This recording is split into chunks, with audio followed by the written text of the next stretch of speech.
In the two previous episodes of our series, we've covered the layout of the load growth situation, what's contributing to it, and what it might mean for grid reliability. You're listening to Energy Rush, a special podcast series from the Electric Power Supply Association, where we will look at how the grid is responding to load growth across the system. We've gathered over 15 different expert voices from across the industry, policy, and regulatory landscape to get to the root of what's going on. I'm your host, Todd Snitchler, President and CEO of EPSA. In this episode, we'll hear from competitive power generators who see opportunity for investment and added generation resources to feed the demand. You'll hear from Kelly Speaks Bachman, Executive Vice President of Public Affairs at Invenergy, Tom Rumsey, Senior Vice President of Sustainability and External Affairs at Competitive Power Ventures, and Stacy DeRay, Chief Strategy and Sustainability Officer at Vistra Corp. These three share how they see the issue of demand growth and what their companies have in the works to support the need for more generation in the coming decades. First, we'll hear from Kelly Speaks Bachman, Executive Vice President of Public Affairs at Invenergy. Kelly shares the major projects Invenergy is working on across multiple continents and new technologies they've invested in to support transmission. She shares how Invenergy is looking at demand growth and why competition is the key to meeting that demand. Let's jump right in. Invenergy is the largest developer, owner, and operator of clean energy projects that you've probably never heard of and can't pronounce. We are, yeah, we're fully committed to accelerating cleaner, more reliable, and more affordable energy.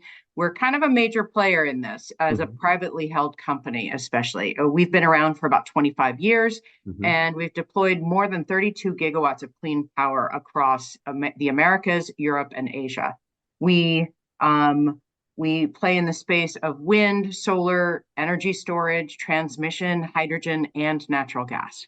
There is so much that's exciting about what we're doing. Like, this is a whole lot of fun. We are supporting this clean energy transition and strengthening the grid and working towards climate goals and all of the great things that I've always been loving participating in, whether that be in private industry or public service like sure. You did. We have about 200 renewable projects underway around the world. Okay.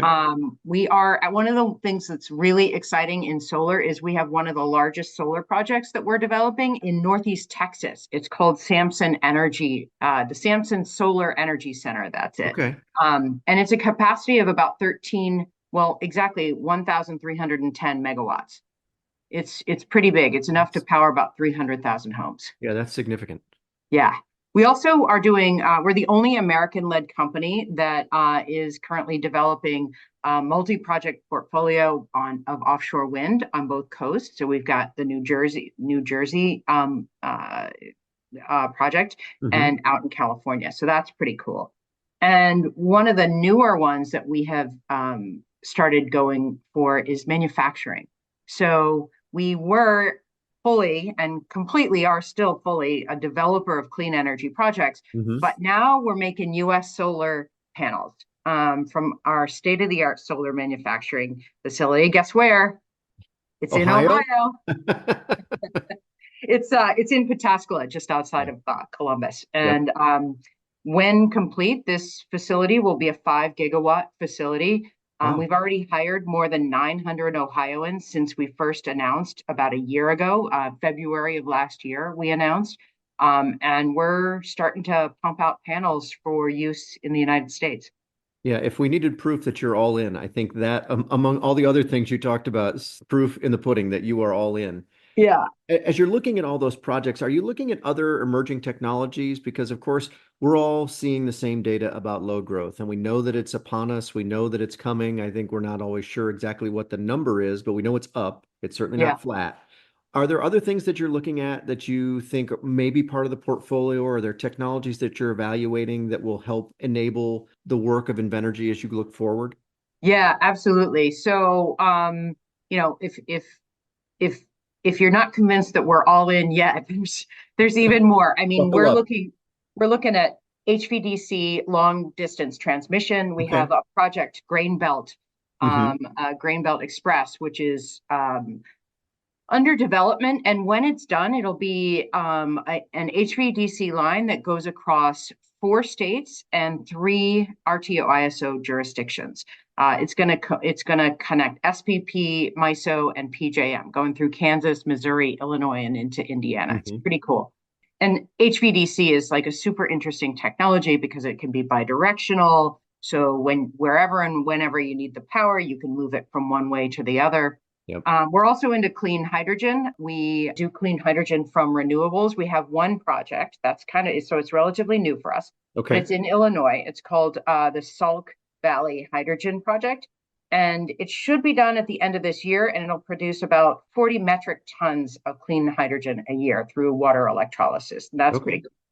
And then, of course, battery storage, Sure. which Which I is near and remember, dear to your heart. yeah, near and dear to my heart. So I remember even talking to Invenergy when I was with Energy Storage Association Hmm. about storage, and they were just starting to get into it and doing some really cool stuff.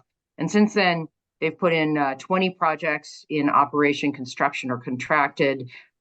We have about 1,800 megawatt hours of storage that are developed, and about 150 a little more than 150 utility scale projects in the development pipeline. Wow. Like again, Yeah. further Yeah. proof of the all-in concept that we've been Yeah. talking. So I It's know you cool. do things in all sorts of markets, but what are the benefits of developing these projects in competitive markets? I know that's kind of where you and I come from. Yeah. It's also one of the areas that Invenergy is heavily invested in. So do Yeah. you have thoughts about how that fits and the ability to deploy differently than maybe in other parts of the country?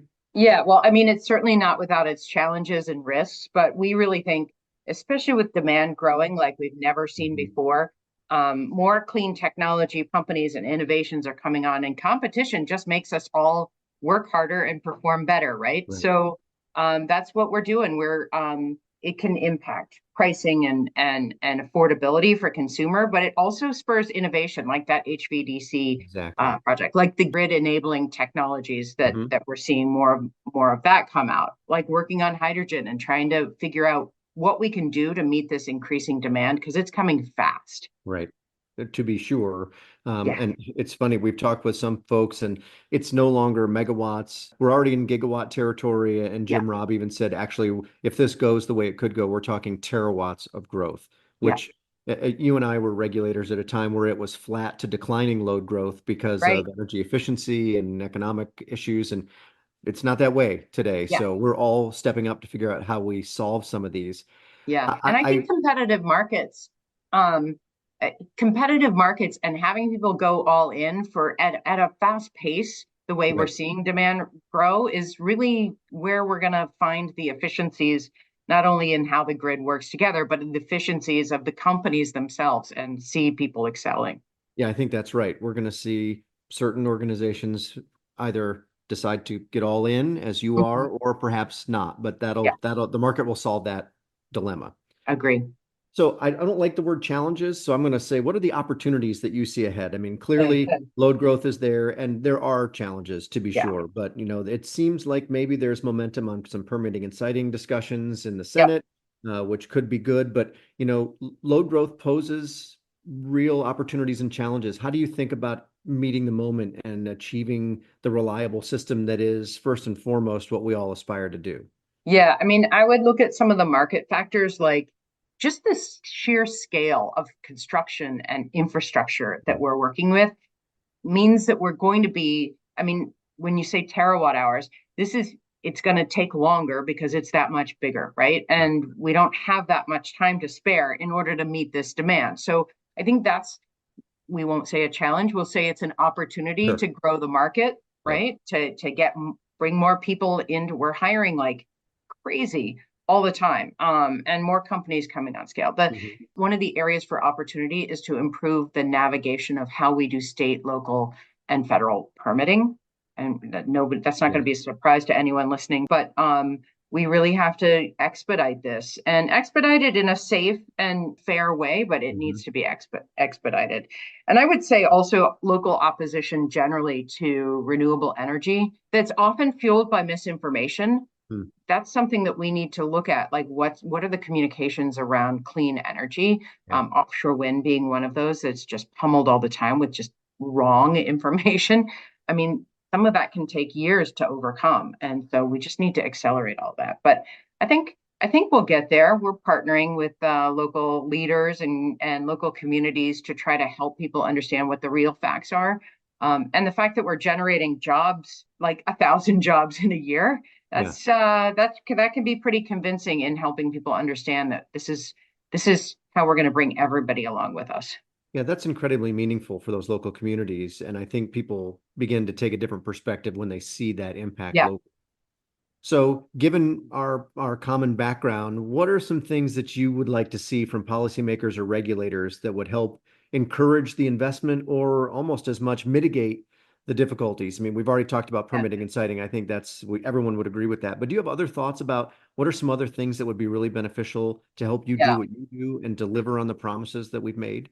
Well, I mean, not an hour of my day goes by without me thinking about the elections. And Yeah. not to get political at all, I'm going to just go straight on policy. Like Hmm. protecting and expanding the IRA is incredibly important, no matter who wins in the White House, in the Senate, or in the House. And I think the idea that we are creating these jobs, that we're putting money into states and jurisdictions and across the country, we're bringing power online as quickly as we possibly can. We're producing the equipment that's making that power Right. more and more here domestically. I think that's a really, really important thing that I would say to legislators.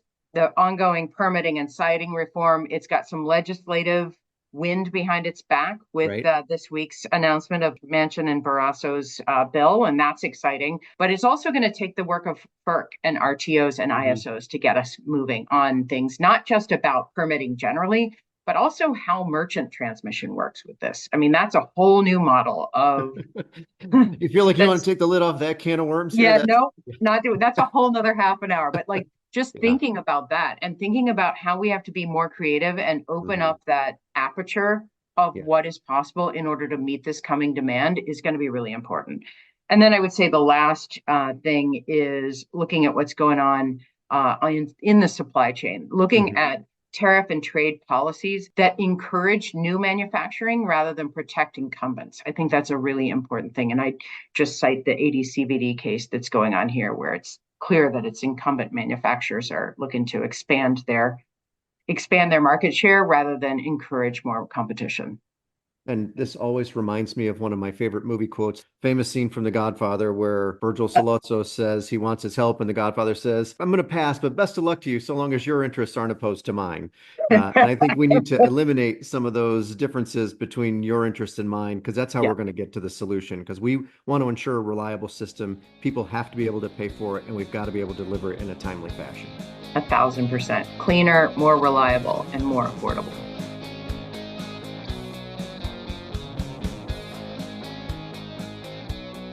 Next up is Tom Rumsey, Senior Vice President of Sustainability and External Affairs at Competitive Power Ventures. Tom breaks down CPV's energy portfolio as well as how the company has grown through leveraging the competitive power market. He shares insight on CPV's work in carbon capture and storage, and despite demand growth challenges to power generators, he shares the opportunities that it also presents. Here's Tom. CPV, we're in our 25th year. We started when competitive markets started 25 years ago. And we are a creature of how competition has brought investment to the US power system. We currently have roughly 5 gigawatts in operation across 10 assets, and that's split almost down the middle between gas and renewables. Mm-hmm. Included in that is, I think the country's first coal mine to solar project. We have a coal mine to wind project coming, and we were able to get a natural gas plant built in the middle of COVID. So the team at CPV is very focused on not megawatts but megawatts, and so we've been able to get a lot of things built and a lot of power on the system in the last 25 years. And quite honestly, we see nothing but growth ahead. We have over 10 gigawatts of active development and projects in construction, again, split almost evenly between natural gas and renewables. We also launched a renewable or a retail business that Mm-hmm. is going to connect our low carbon power to CNI customers. We're not doing retail, we're doing straight to the CNI customers to help with their ESG efforts. So a lot going on, a lot of opportunity, a lot of excitement. And with all that comes a lot of challenges. If it was easy, heck, anybody could do it, Todd. Right. Well, and it's clearly your demonstrated CPV's resourcefulness, given that you got a plant completed during COVID. I mean, that alone is a minor miracle. So, with that, you mentioned some of the things in the pipeline, and I know that we're interested, of course, in the combined cycle plant that you're looking at in Doddridge County, West Virginia, that's going to incorporate carbon capture and storage. Obviously, that's a technology that has got a lot of interest. Currently, the IRA is incentivizing that type of technology, and I know we have other members who are testing how we're going to make that happen, but you're already working on a project that you think shows promise and will be something that will be important to ensure reliability for the system. Can you talk a little bit about that project or why you chose CCS as the technology you wanted to focus on? Sure. So we're very excited about that project in West Virginia. We also have one out in Texas. In fact, I think we have two of the largest carbon capture projects in the world under development right now. And under development, I mean, we're going after permits. We've got land. We're in development. We're not in just PowerPoints and press releases. We're getting Sure. things moving, and it's a combination of a couple things. And you mentioned the IRA. That certainly put a financial incentive for the carbon once it's captured. In other places, you could use it for industrial uses, but Right. in places that don't have that, it's helpful to put some sort of revenue source, because until we get a cost of carbon across the economy, there's really no way to recoup the money. And again, Mhm. it doubles the cost of a project, and it doubles the physical size of the project. So a 1.5 billion project turned into a north of $3 billion project at this point. Okay. So there's got to be a commercial strategy that works, and 45Q certainly helps with that. You also got the EPA rules that, Hmm. although they're being challenged, they currently say anything new has to have carbon capture, so, Hmm. or at least a carbon mitigating. And so that leads to, why carbon capture. Look, we're looking at capturing almost 95% of the carbon. So it's an incredibly effective technology. It's in our view something that is scalable, and from a technology perspective is ready. I think the challenges that we have is the regulatory environment is a challenge. We don't you talked about West Virginia. They're still waiting on Class 6 well rights, which Right. means they have the authority to regulate the carbon once it gets sequestered. Hmm. And then the sequestering itself. I mean, we can capture it, but then what do you do with it? You've caught the bus. What do you do with it? Yeah. Where do you store it? Who owns that indemnification? The The environmental liability. liability. Yep. And that's, again, West Virginia did a great job. They've passed some legislation that says whoever stores this, they own it for 10 years, and then after that, the state will take it over. So there's a way to finance those resources, but it's finding a place to store it. It's getting the carbon there. It's getting the Mhm. commercial picture put together, and doing it at a scale that just hasn't been done. But I tell you, our team, if it can be done, our team will do it. These guys are second to none in getting things built. And, you know, I tell people that if when a technology is ready, you'll know it because we'll be building it. Right. Well, and I always welcome the disagreement amongst members who are, some So do I. some who have perspectives that are, we're all in, others that are cautiously optimistic, and others who have said we're going to leave that to others. And that's the beauty of competitive markets. No one's making you get into something you don't feel comfortable with, and your optimism is noted as you talk about the projects. As Yeah. you talk about it, I'm And the curious. risk, Todd. The only thing I'd say there too is the risk. I mean, Yeah, we're not a utility that you saw some recent nuclear plants get built at 5x the original price tag. You can't do that if you're us. We own that, and there's no way you would have continued that project with that kind of commercial. And it protects the consumer and the ratepayer, which is that's right. something that often gets lost. Yeah. As you're looking at technologies, clearly you're a fan of CCS, but I'm curious if CPV has a view on hydrogen or battery storage, or maybe you've got other technologies that you're looking at, small modular reactors or what have you. What's your outlook for where some of these technologies may be, whether or not they'll be something you'll be deploying, or is that one of those, we're going to leave some of those to others and we're going to focus on the things we feel strongly about? Yeah, I think when you're a company like ours, you just don't have the luxury of leaving anything to others, right? So we Fair absolutely enough. have teams, looking at this stuff every day. And Sure. you talked about hydrogen. We're getting ready to do a pilot to blend some hydrogen at one of our assets. The challenge with hydrogen is, you know, pretty well known. It's very expensive to make. It's very Yeah. difficult to move. You need new pipelines. It's, again, the regulatory structure around, how do you make it? How do you move it? How do you store it?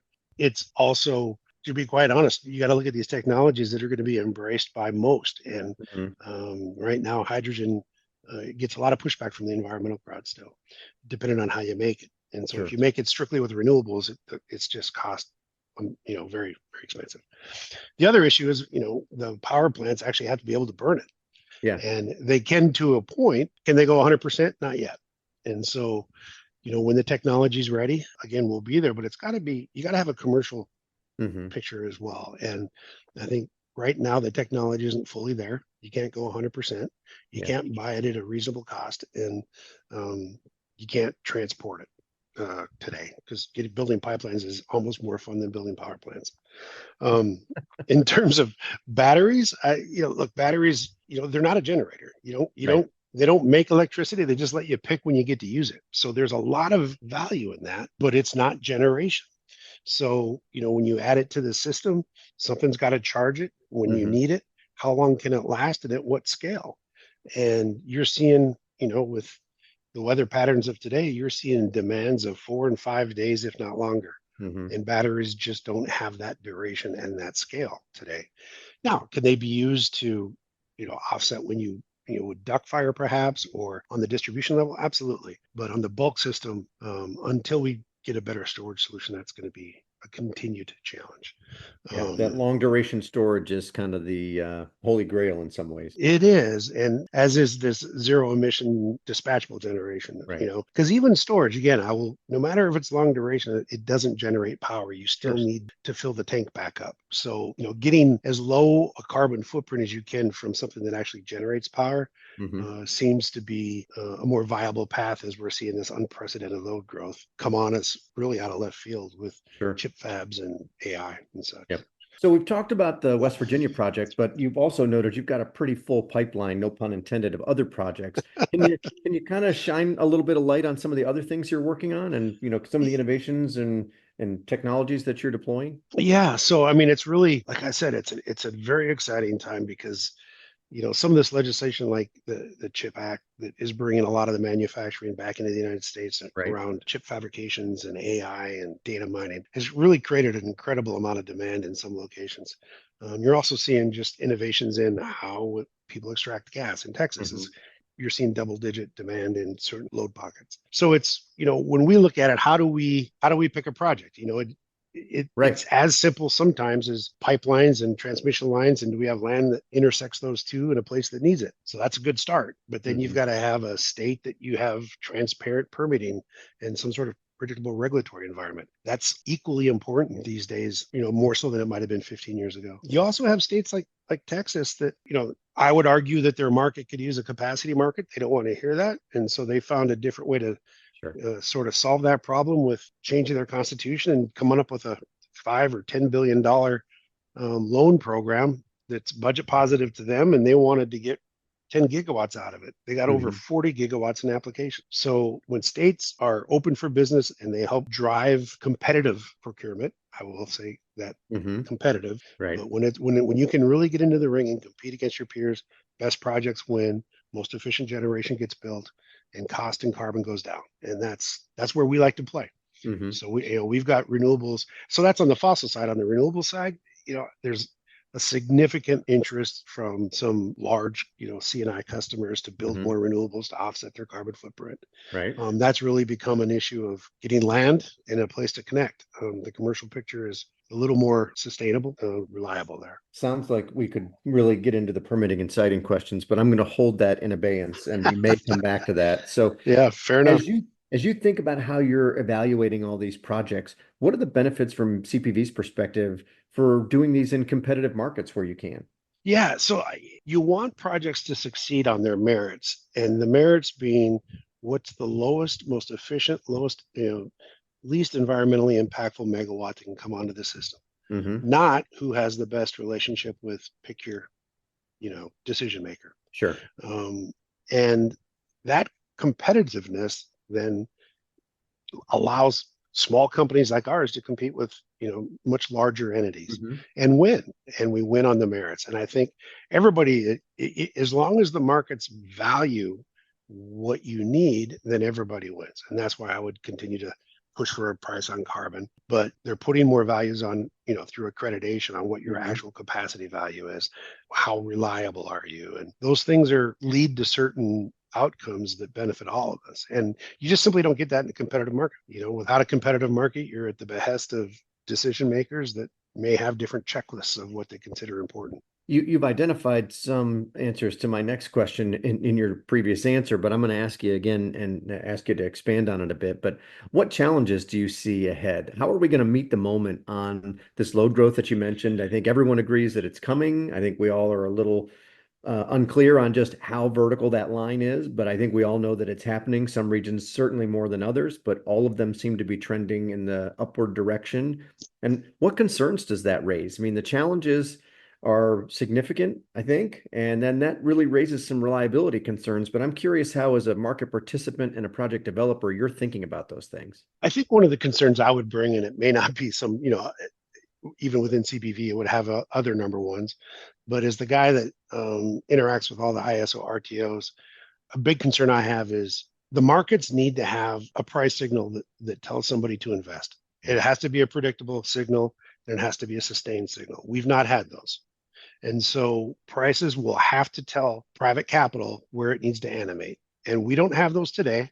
And they need to show up for more than a couple months for private capital to show up. So just assume we'll arbitrarily say 2 years of strong price signals. Sure. Then it's another 5 to 6 to develop and build one of these projects. These C&I customers want them in 18 months from now, right, or less. Or tomorrow. Some of them want them tomorrow. I was going to say they'd like them ASAP. Yeah, right. So my concern is markets, if they're not administered correctly, will take too long to respond to some of this demand, and that will put a lot of pressure on markets that I think is unfounded. If we can, get them back where they belong, that's a big concern I have. The other one is, in policy, there's this zero-sum game of we only want zero emissions, or we only want 100% renewable, or those are all laudable goals. And I think, when we set our metrics, it's carbon intensity, and we've committed to reducing our carbon intensity year over year. But you can't have policy outpace technological feasibility. Yep. This isn't a dollar issue. It isn't people are trying to pinch pennies. It's the technologies just don't exist. Even, zero emission dispatchable generation, you think nuclear, but nuclear has great attributes, but it's not very flexible, and it's not going to moderate renewable generation very well. So although it's excellent in being steady state, zero emission, it's not the flexible resource that you're going to need with the grid that we see coming by itself. I think it can play a role, but not by itself. The concerns I have are policy getting too far ahead of itself, because you can't invest if you've got a political environment that says you've got to get all your return on an asset in 5 years when it's a 30-year asset. Yep. So that's one big one. And the other one is, just the markets need to recognize the value they need and then put a price on it, and then have the courage to stand by those so that we can invest. Can you clarify something for me? You mentioned, about the ability for us to deliver on a timely basis, because of course the customer wants us to move as quickly as possible. And there are some that would suggest that our utility cousins are able to move at a faster pace than we are. And I'm curious if you agree with that sentiment, or if you find that they're more similarly situated to us than maybe they're willing to admit.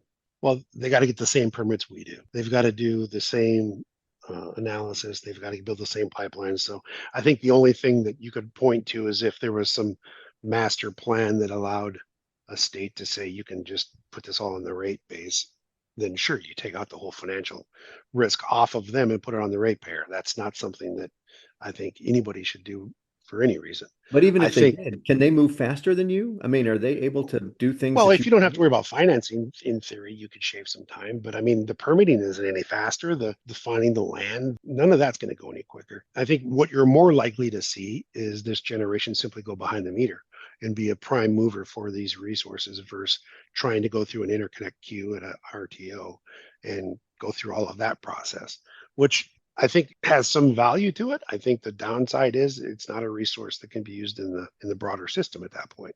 Again, you can modify that. You can always try to enter the queue later, but it is, in my view, probably what you're going to see, at least initially, just because the timing on these are just not lining up right now. So, Tom, what are some opportunities that you see from this load growth specific to CPV? I mean, are you optimistic, or do you think that this is a real window for the delivery of some new and innovative technologies? Do you think this is a challenge that has you concerned? Is it a little bit of both, or kind of how are you viewing it for CPV? I think quite honestly, it reminds me of the late 90s when we had a real rush to build more generation in the Yeah. country. I think fortunately it's a different mix, but let's not forget we still have roughly 30% coal out there that's going to be under continued pressure, either Yeah. environmentally or with commercial. So I think it's an incredible time right now, not only for people like us to go build new resources, but the types that are getting built, really low emission, high efficient natural gas, wind, solar. It's a footprint that will have a significantly lower carbon intensity so that we can reduce the carbon from the power sector while keeping it reliable so that we can go and try to decarbonize the automotive fleet and even buildings at some level. So I think it's a great opportunity. There are headwinds, you got inflation, you have a lot of global trade concerns right now, but as a country, we're set up fairly well. We've got a lot of natural resources that we can leverage to build the grid that the country deserves in terms of environment, reliability, and cost. If there weren't challenges, it wouldn't be fun. But I think in terms of seeing growth, seeing opportunity, and seeing a number of different technologies be able to compete, it's a fantastic time to be in the business. So let me finish on a high note. In the spirit of the election season that we are in, if you could sit down with whoever the key policymakers are, doesn't matter party or affiliation, what would your ask be to help us as a sector and CPV specifically meet the growing demand in a responsible way? I think if there was one that I could get them to trust me on is you can't command and control this. Yeah. You can't pick technologies. You can't pick your price. You can't pick your location. You can't pick results that technology isn't there yet to deliver. What you have to do is put a value on what you want. Let competition drive research and development. Let competition drive active development and construction and bringing new megawatts on. But if you're picking on the shelf winners today, you're not going to get the generation technology fix for tomorrow. You're just going to get more of what you already have. So allow competition to work, incentivize the results you want, and then step back. No one has the answers today. There's going to be new technologies, and you're going to have to be patient. They're going to be zero emission in 6 years. But we can be a heck of a lot lower in our carbon intensity.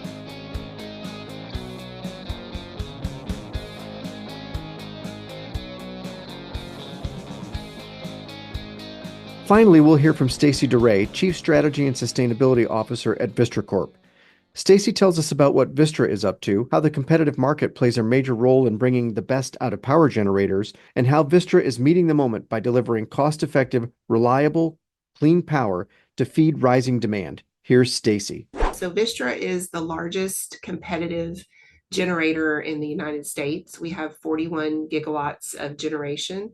About 60% of that capacity is gas-fired. And we also have about 16% of that as nuclear, so 6.5 gigawatts approximately. And we have some coal as well as renewables, solar and battery primarily. We operate in 18 different states and all of the competitive power markets except for SPP. So we're in PJM, ERCOT, CAISO, New England ISO, New York ISO, and MISO. So those are the markets that we operate in. We also are a large competitive retailer, and we serve a little over 5 million customers. A lot of people are asking one of the questions that I want to get to right off the bat about this Texas Energy Fund. And of course, a number of entities put in applications to the fund, including Vistra, which put in, I think, nearly 2 gigawatts of possible dispatchable generation that could be added to the Texas grid. And I think people are curious, what does that mean for Vistra? What does that mean for the market? What does that mean for the grid? And you're uniquely positioned to be able to help people that may not be as well versed about Texas to understand what's that actually look like, and how do you think this helps address some of the reliability concerns we hear so much about in Texas and in other parts of the country? So we did announce recently that we intend to add up to 2,000 megawatts of dispatchable generation in ERCOT. However, only 860 megawatts of that figure is actually being included in our application for TEF funding. Okay, that's good to know. So that's an important distinction because we did announce that we intend to build 860 megawatts of advanced simple cycle peaker plants that will be located in West Texas. Those will be 2 units totaling 860 megawatts. And we do intend to apply for TEF funding, the Texas Energy Fund, for those plants. So I can speak a little bit to that specifically.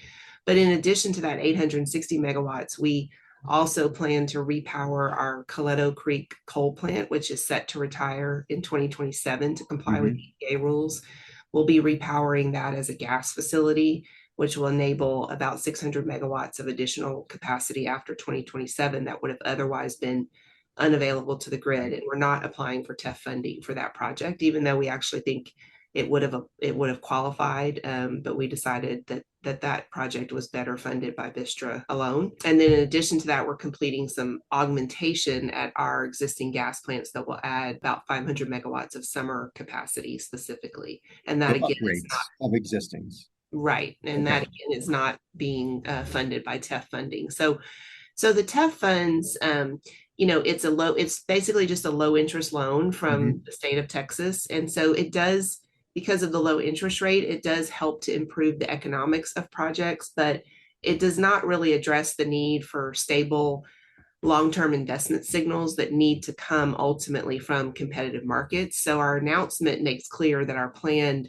to build these units is based on the market reforms that policymakers in Texas in 2023 passed in the legislative session, and that ERCOT and the PUC are currently implementing. So we're optimistic that with successful implementation of those programs, which includes some ancillary services, some new ancillary services, the performance credit mechanism program, as well as setting a reliability standard for Texas, we're optimistic that with those market reforms, we will have the investment certainty that we need to build those plants. And the market will drive the outcomes, which I think you and I would agree is the much preferred approach to trying to get to the answers to the questions that are being asked. So you mentioned a long list of assets and different generation types that you all already own, but I'm curious if you're thinking about either expanding those technologies or what are the next generation of technologies that you may be looking at as Vistra looks about how they're going to continue to operate in the long term. We hear about hydrogen, we hear about nuclear fusion, and we hear about all kinds of things. How are you all thinking about how you're going to rise to the occasion and make sure that we have sufficient supply as we see load growth coming onto the system and technologies being evaluated and hopefully commercialized in the next, pick your time horizon, 5 or 10 years? Yeah, it's a great question. So, as you know, Todd, we're doing a lot to transition our fleet, to decarbonize our fleet. And that includes that, we have a very large battery storage project or operating facility already in California at Moss Landing.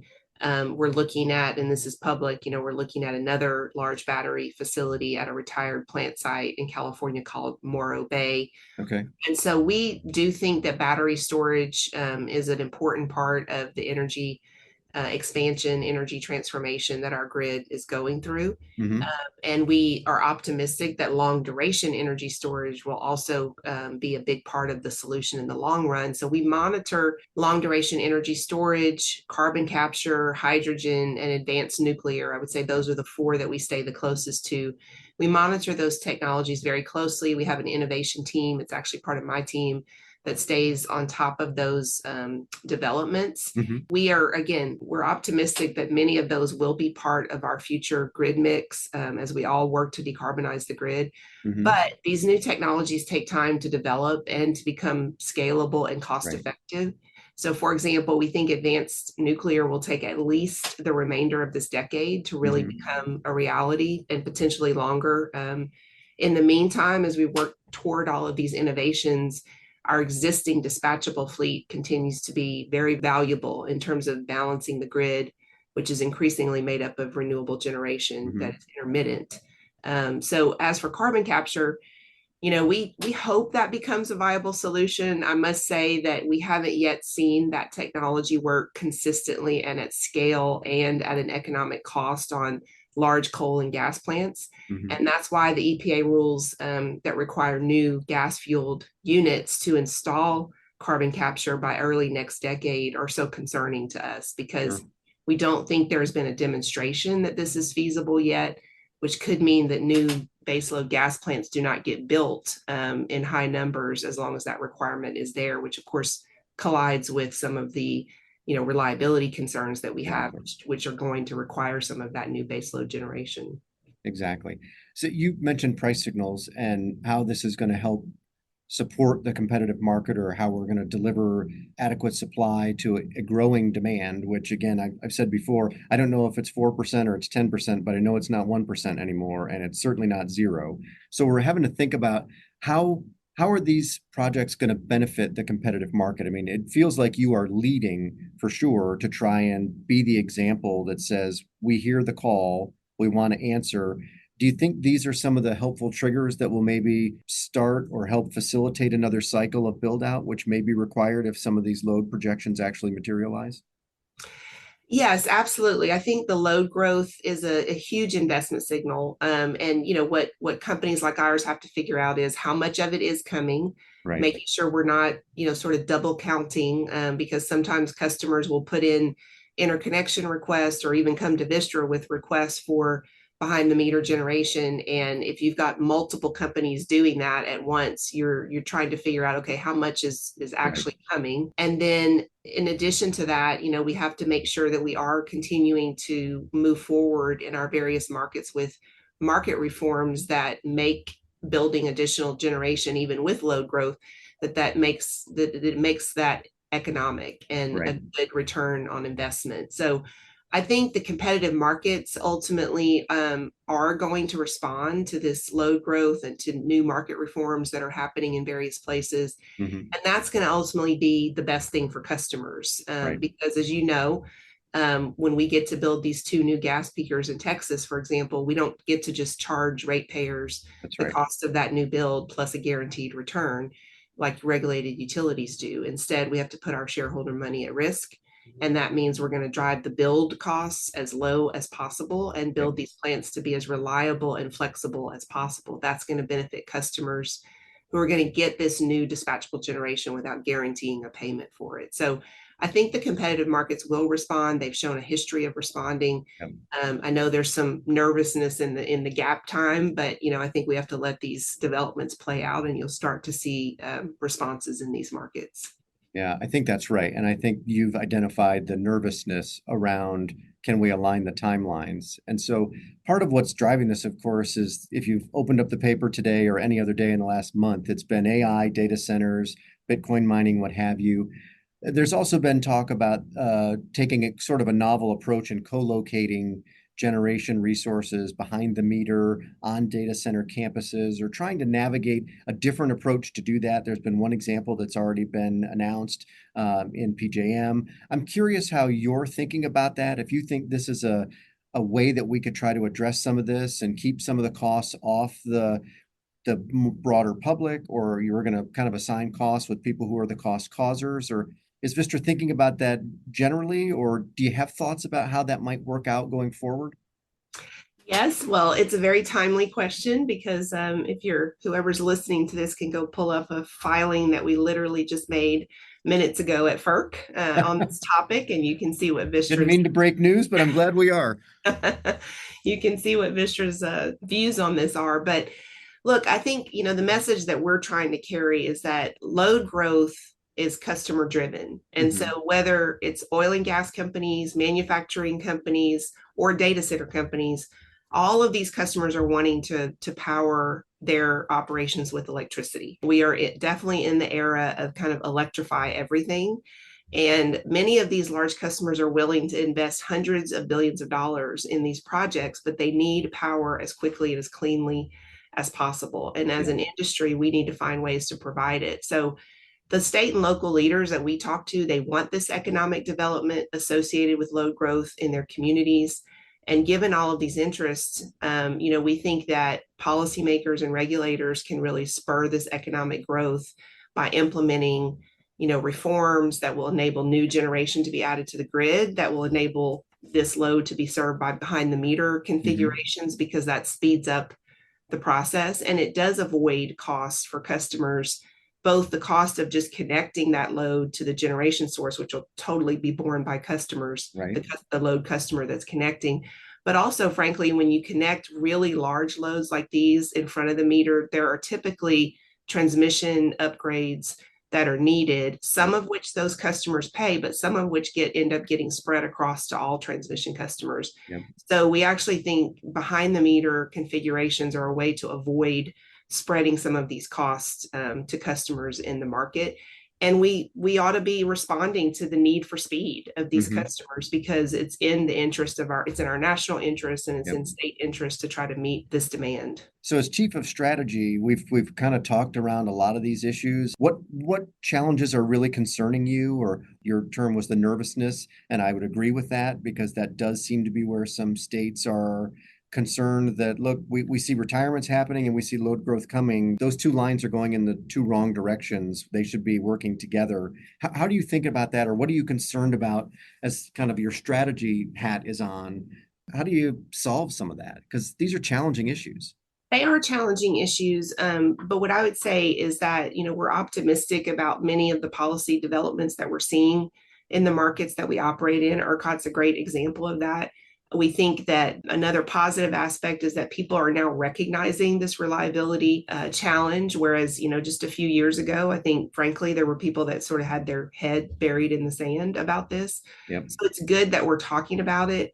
We have policymakers ask us all the time, what will it take for you to build new generation? And what we tell them is, it's going to take our markets sending the appropriate investment signals. And we think the market operators are really starting to focus on that. The other thing I'd say is that I really hope that policymakers and regulators will find ways to speed up the interconnection process for new generation and load, and just simply not allow special interests who are not focused on system reliability and affordability as their first principles to hijack our markets. We just can't let people who are trying to slow this down because they can't accommodate the load perhaps in their own area. We can't let them slow down solutions for these customers that could be faster and more economic for all customers.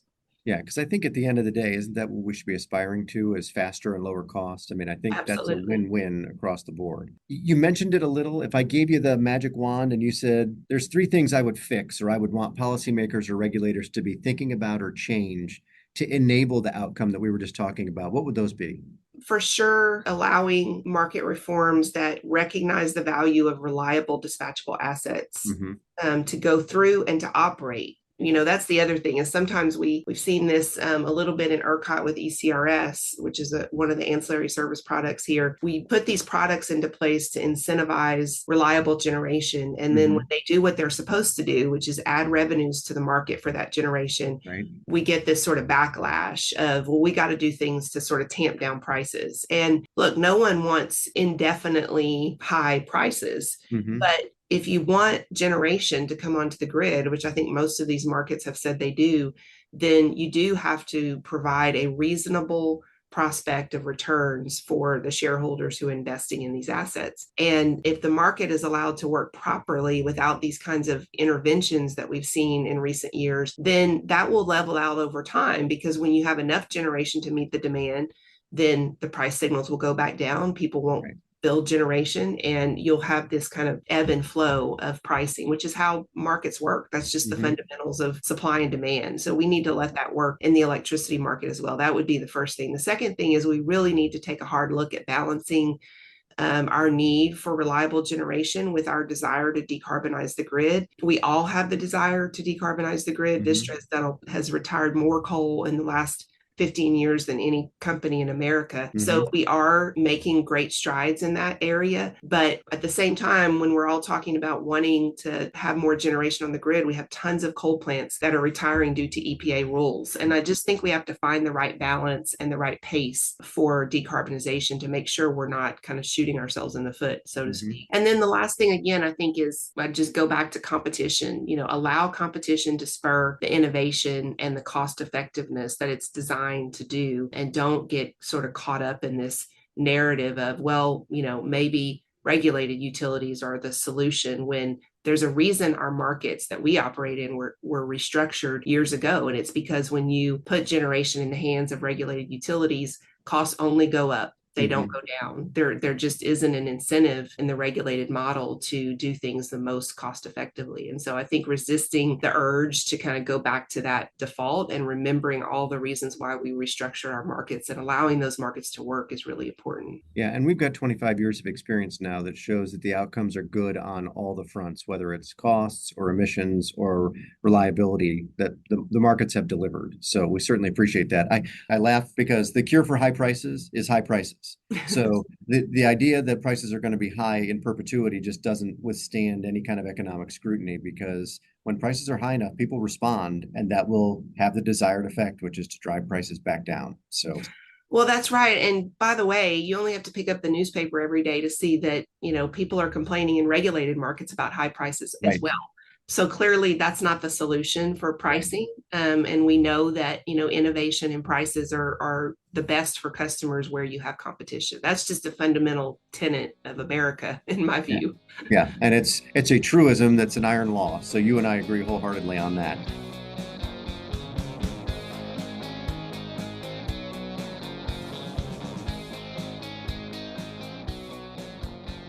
We hope you enjoyed this episode of Energy Rush.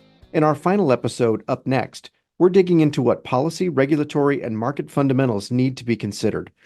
We'll hear from the states, a Texas congressional representative, and an Arizona utility commissioner.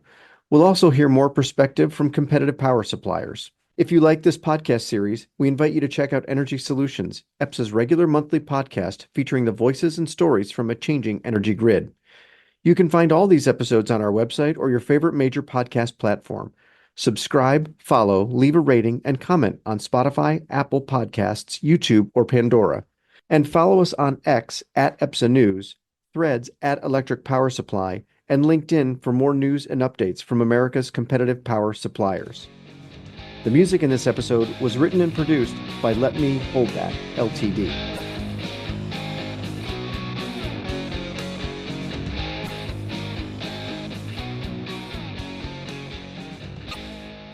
Energy Solutions is brought to you by the Electric Power Supply Association. EPSA represents America's competitive power suppliers, which bring about 150,000 megawatts of power generation resources to customers throughout the United States. The music in this episode is written, produced, and performed by Let Me Hold That, Ltd. Discover the power of competition at www.epsa.org.